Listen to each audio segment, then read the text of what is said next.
Hello mga mama! I hope everything's fine and went well sa inyong mga tahanan. Well, just life update for today's video. 8 a.m. na nga ng umaga niyan pero parang ayaw pa nilang magsitayo. Nakaligo na nga ako agad niyan kasi pag umaalis ang daddy ng 7 ay sinisimulan ko ang araw ko sa pagligo. Syempre para mabango at buhay ang dugo at mga ugat-ugat natin pag nagsimula na tayong magtrabaho. Yes, magtrabaho at magsimula ng araw natin bilang nanay. And yes, bilang nagsisimulang maging affiliate mom. Sila nga muna ang priority ko sa simula ng araw. Inaasikaso ko muna sila at make sure ko na naibibigay ko ang lahat ng kailangan nila. Hindi nga din ganun kadali itong ginagawa ko na maging hands-on mom at affiliate mama at the same time.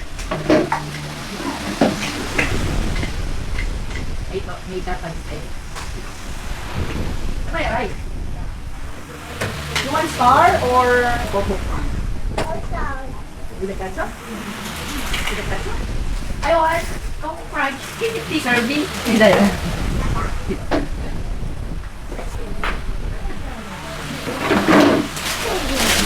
Desidido na rin kasi talaga ako na hindi na magtrabaho sa labas. Para dito na lang sa bahay mag-focus at maalagaan din yung mga bata. Tapos na-discover ko din at inaaral ko din ngayon tong affiliate. 4 years na akong tumigil sa trabaho simula nang nag-pregi ako dito sa bunso ko. Sa panahon nga ngayon, hindi ganun kadali na maging stay-at-home mom. Wala kang sariling pera. Hindi rin maiwasang makaramdam ng anxiety and postpartum depression. Kasi nasa bahay ka lang. Kaya naman para maiwasan ko yung mga yun, gumawa ako ng paraan para magkaroon ng side hustle. Kahit papano, meron akong sariling pera. At sa pagiging affiliate mama, binibigyan ko siya ng ilang oras na para bang nagtatrabaho din ako. Kaso sa bahay nga lang. Walang basic na sahod, sariling sikap mo, ikaw gagawa ng pera mo.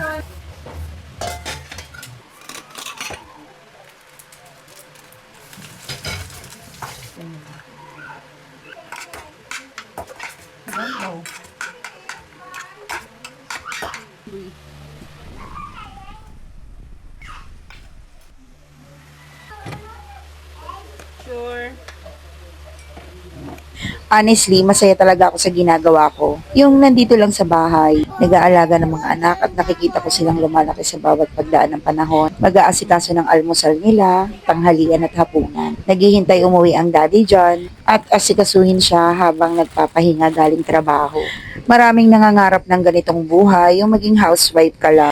Pero syempre, hindi lahat. Dahil marami ding independent woman na ayaw umasa sa partner nila na gusto nila talagang magtrabaho at may sariling pera. Well, kanya-kanya talaga tayong trip sa buhay. Dati rin naman akong working girl. Nung dalaga pa ako at kahit dumating sa buhay ko yung panganay ko, nagtatrabaho pa rin ako. Until dumating si Jamie Lior at na-realize ko na parang mas gusto ko na lang maging housewife.